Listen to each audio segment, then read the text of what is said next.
চেষ্টা করেও সেই ওষুধটা আবিষ্কার করতে পারিনি। যেটা আবিষ্কার করেছি তাতে সেরকম কাজ হচ্ছে না। আমার মনে হয় ওনার মাথা ব্যথা থেকে এরকম হচ্ছে। সে যাই হোক, তুমি কিছু একটা করো গোপাল। মহারাজের অসুখ কিভাবে সারানো যাবে সেটা নিয়ে কিছু একটা ভাবো। ভাবতে তো হবেই। আজ সন্ধেবেলায় তুমি তোমার বাড়িতে বাকি সভাসদদের ডেকে আনো, আমি সমাধান সঙ্গে নিয়ে সময় মতো চলে আসবো। আচ্ছা বেশ, তাই হবে। আমি এখনই বাকিদের খবর দিয়ে দিচ্ছি। আর বিজ্ঞানী, একটু এদিকে এসো তো, একটা কথা আছে।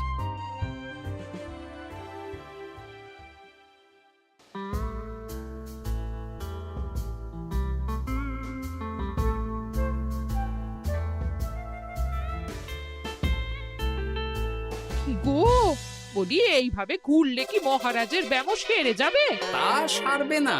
তার চেয়ে এক কাজ করি, কিছুটা আলু আর ছোলা সেদ্ধ করেছি, তার সাথে নুন, লঙ্কার গুঁড়ো আর লেবু দিয়ে মেখে আলু কাবলি বানিয়ে দিই, কি বলো? হ্যাঁ, দাও দাও দাও, মন্দ হয় না। মহারাজের মন উচ্চাটন, তার কি কারণ? মাঝে মাঝে আসছেন আর মহারাজ রেগে আগুন হয়ে যাচ্ছেন, আবার যেই সে ব্যামো ঠিক হয়ে যাচ্ছে মহারাজ সেই আগের মতন। তার উপর আবার সভাসদেরা মনে করছে তাদেরও কোনো দোষ আছে। তাহলে দুয়ে দুয়ে চার করতে হবে, কিন্তু কিভাবে কিভাবে কিভাবে? এই নাও আলু কাবলি খেয়ে পেট ঠান্ডা করে নাও দেখি। হ্যাঁ, বেশ কিছুদিন আগে বিজ্ঞানী লেবুর রসের জাদুর কথাই তো বলছিল। আচ্ছা গিন্নি, তুমি তোমার বিয়ের সময় তোমার বাবার মুদির দোকানের একটা কাঠের ছোট বাক্স পেয়েছিলে না, যাতে শ্বশুর মশাই মোহর রাখতেন? উমা, সে বাক্স তো ঝুলকালি মেখে আছে গো, তা দিয়ে তোমার কি হবে? ঝুলকালি লেগেছে? বাবা বাবা বাবা, তাতে তো আমার কাজ আরো ভালো হবে। যাও যাও যাও, নিয়ে এসো দেখি। আমি ততক্ষণে বেশ খানিকটা অদৃশ্য কালি বানিয়ে ফেলি। না না, আমি তো বলছি মহারাজের কোনো রোগ নেই, সামান্য উদ্বেগ ছাড়া আর কোনো সমস্যাই নেই মহারাজের। তাহলে মহারাজ আমাদের এই তুর্কি নাচন কেন নাচাচ্ছেন শুনি, মস্করা করে? তাই তো উত্তর জানা চাই তো। আর এই যে এত জরুরি তলব পাঠিয়ে গোপাল আমাদের ডেকে পাঠালো, তার তো টিকিরও দেখা নেই। গোপাল কি করবে শুনি? যে রোগ আদপেই নেই সেই রোগ কিনা ওই গোপাল ছাড়াবে? আমার তো বিশ্বাসই হয় না। বিশ্বাসে মিলায় বস্তু, তর্কে বহু দূর, তাই না মন্ত্রী মশাই? পেলে গোপাল, মহারাজের রোগ সারাবার কোনো উপায় পেলে? আচ্ছা গোপাল, রাজবৈদ্য বলেছেন মহারাজের কোনোই অসুখ নেই, তা তুমি কি সারাবে শুনি?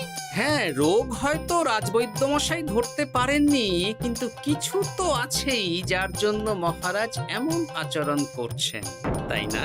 তা তুমি বলো না মহারাজ এমন কেন করছেন, আর কি তার সমাধান? এক এক করে বলি। আমি ভেবে দেখলাম এর জন্য আমরাই দায়ী। বলো কি? আমরা সবাই কোনো না কোনো সময়ই মহারাজের রাগের কারণ হয়েছি, তাকে আঘাত দিয়েছি, বিষণ্ণ করেছি। ইচ্ছে করে করিনি হয়তো, কিন্তু করেছি। আর মহারাজ সেই সব কথা বুকে চাপা দিয়ে রেখেছেন। তুমি বলতে চাইছো অতীতে সেই সব ভুলের কারণেই মহারাজ এমন করছেন? আমার তো তাই মনে হয় সেনাপতি। আচ্ছা আচ্ছা, তর্কের খাতিরে যদি তাই ধরে নি, তাহলে এখন আমাদের কি করণীয়? আমরা তো কাল যন্ত্রে চেপে অতীতে ফিরে যেতে পারবো না যে সেই সব ভুলগুলো শুধরে দেব। তা হয়তো হবে না, কিন্তু কিংকর্তব্য বিমূঢ় বাবার আদেশ যদি মানি, তাহলে এই সমস্যার সমাধান সম্ভব মন্ত্রী মশাই। কি বললে? ত্রিকালজ্ঞ বাবা কিংকর্তব্য বিমূঢ়, সে আবার কি গোপাল? আছেন একজন জ্ঞানী ব্যক্তি, আমার খুব পরিচিত। তার দেওয়া একটা উপদেশ আমার জানা আছে। আমার বিশ্বাস তাতে মহারাজের এই সমস্যার সমাধান হয়ে যাবে। কি করে শুনি? এই কালি হলো অদৃশ্য কালি। কলম দিয়ে অদৃশ্য কালিতে কাগজের উপর লিখতে হবে। কি লিখতে হবে? লিখতে হবে যে মহারাজের সাথে অতি সাম্প্রতিক কালে আমরা যা যা অন্যায় করেছি তাই লিখতে হবে। কোনো মিথ্যে কথা লেখা যাবে না। তবে চিন্তা নেই, অদৃশ্য কালি ফলে কেউ কারো লেখা পড়তে পারবে না। এইবার এই কাগজ ভাঁজ করে ফেলে দিতে হবে এই বাক্সে। বাক্সে তালা, তার চাবি থাকবে মন্ত্রী মশাইয়ের কাছে। আবার আমার কাছে কেন? পরে যাতে কোনো সন্দেহ না করেন, যা সন্দেহবাতিক মৌন আপনার। কি বললে? এইবার এই বাক্স সারা রাত নদীর ধারে বটতলায় পড়ে থাকবে, চাঁদের আলো পান করবে। তারপর সকালে আমরা সবার সামনে এই বাক্স ফেলে দেব নদীর জলে। সবার অন্যায় সারা রাত চাঁদের আলো পান করে শুদ্ধ হয়ে ভেসে যাবে নদীর জলে। ব্যাস ব্যাস, আমরা সবাই পাপ মুক্ত হয়ে যাব। একদম সবাই শুদ্ধ হয়ে যাব, আর মহারাজের ব্যায়ামও সেরে যাবে। কিন্তু তুমি কোনো চালাকি করছো না তো গোপাল? অদৃশ্য কালিতে লেখার সাথে আমি আর কোন চালাকি করব মন্ত্রী মশাই? দেখুন, আমি একটা কাগজে লিখছি। কি কিছু বোঝা যাচ্ছে? সত্যি তো কিছু বোঝা যাচ্ছে না যে আদৌ কিছু লেখা হয়েছে কি হয়নি। তাহলে লেখা শুরু করা যাক। এক এক করে লিখুন আর কাগজ ভাঁজ করে বাক্সে ভরে দিন। আর হ্যাঁ, একদম মিথ্যে কথা লিখবেন না, তাহলে কিন্তু লেখাগুলো অদৃশ্য থাকবে না, ফুটে উঠবে। আচ্ছা গোপাল, বুঝেছি। কলম কালি মন, লেখে 3 জন। মিথ্যে কথা লিখে দিলেই ঘটবে অঘটন। আমি বাক্সটা নদীর পাড়ে সঠিক জায়গায় রেখে আসব। তারপর কাল সকালে সবাই মিলে এই বাক্স ফেলে দেব নদীর জলে। ঠিক আছে?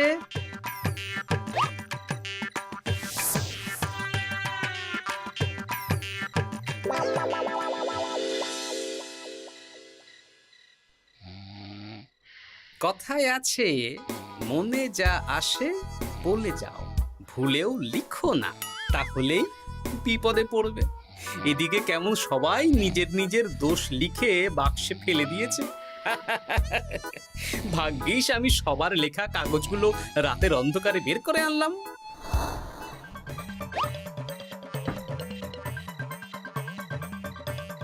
এইবার এই কাগজগুলো ঢুকিয়ে দিলেই কেল্লা ফতে।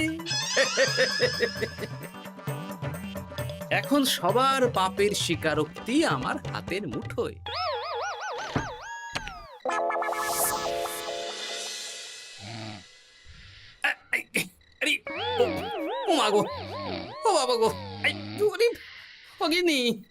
বলি, নাক ডেকে তো ঘুমোচ্ছ, আর পিঠটা একটু চুলকিয়ে দাও দেখি। এই জন্যই তো মাথাটা যায় গরম হয়ে। আরে, এই সহজ ব্যাপারটাই তো আমি বুঝতে পারিনি। মহারাজের অসুখ তাহলে এই। যাক, এই রাতের বেলাতেই একসাথে একটা ঢিল পেয়ে গেছি। এক ঢিলে মারবো 2 পাখি। রাজার অসুখও সারবে, আবার সব কটা পাজি শায়েস্তাও হবে।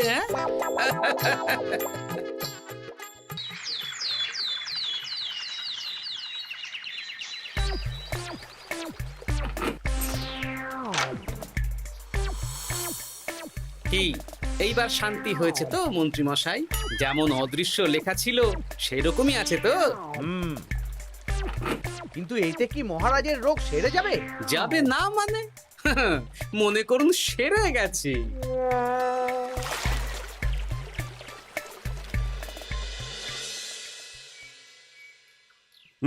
তাহলে আজকে সভার কাজ শুরু করা যাক।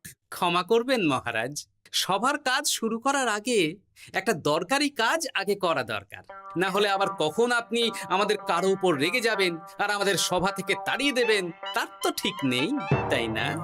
গোপাল, আর বিরক্ত করো না। আমার এত সাহস নেই মহারাজ যে আমি আপনাকে বিরক্ত করব। আমি তো জানি, নিজের পিঠ যখন নিজে চুলকোনো যায় না, আর কেউ থাকে না সেই পিঠ চুলকিয়ে দেবার মতো, তখন কিরকম বিরক্তি জেগে ওঠে, তাই না মহারাজ? এ কি গোপাল, তুমি এত কিছু কি করে জানো? জানাই তো আমার কাজ মহারাজ। আর এও জানি যে আপনার এই বিরক্তির পেছনে সভাসদগণের ভূমিকা ঠিক কি। তার মধ্যে তুমিও আছো গোপাল, তাই না? আছি, পুরো মাত্রায় আছি মহারাজ। তবে হ্যাঁ, আমি কিন্তু তাই বলে রাজকোষের হিসেবে গোলমাল করে মহারাজের কোপের কারণ হইনি মন্ত্রী মশাই। এটা কি গোপাল আন্দাজে বলছে? না হলে কাল অদৃশ্য কালিতে আমি কি লিখেছি সেটা জানলো কি করে? আমি যা লিখেছি সেটাও কি গোপাল পড়ে ফেলেছে নাকি? যাকে করলেই বাকি। সব লেখা তো ওই নদীর জলে ভেসে গেছে। আমি যে লিখেছি তার প্রমাণ কি? তবে আর চিন্তা নেই মহারাজ, সমস্যার সমাধান হয়ে গেছে। এখন থেকে আপনি যতক্ষণ রাজসভায় থাকবেন, প্রথমে মন্ত্রী মশাই, তারপর পণ্ডিত মশাই, আর তারপর রাজবৈদ্য পালা করে আপনার পিঠ চুলকে দেবে। কেন আমি কেন চুলকে দেবো? না দিলে যে আপনার কপালে অনেক বড় শাস্তি ঝুলছে মন্ত্রী মশাই। রাজকোষে যে জালিয়াতি আপনি করেছেন তার স্বীকারোক্তি আমি হাজির করব যে মহারাজের সামনে।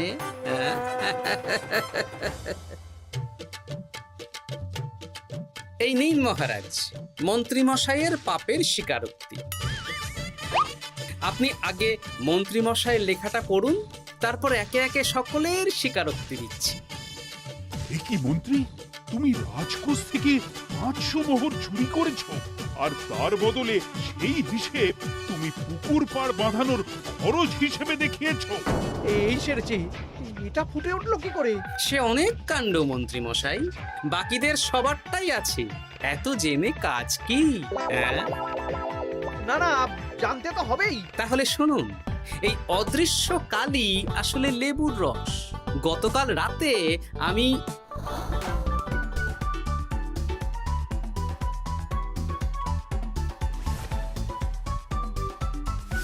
এবার লেবুর রসে অদৃশ্য লেখা কেন বা কিভাবে ফুটে উঠলো সেটা বিজ্ঞানী বোঝাবে। লেবুর রসে লেখা আগুনের তাপে ধরলে ফুটে ওঠে, কারণ লেবুর রসে থাকা অম্ল কাগজের সাথে থাকা শ্বেতসারের সাথে বিক্রিয়া করে এবং তাপ পেলে সেই বিক্রিয়া দ্রুত হয়ে কাগজের শ্বেতসার রাসায়নিকভাবে পরিবর্তিত হয়ে গাঢ় রং ধারণ করে। অনেক দিন আগে বিজ্ঞানীর কাছে ব্যাপারটা জেনেছিলাম, আজ কাজে করে দেখালাম। এবার মন্ত্রী মশাই দেখুন, মহারাজের সেবা করা ভালো না তার বদলে চাবুক খাওয়া ভালো?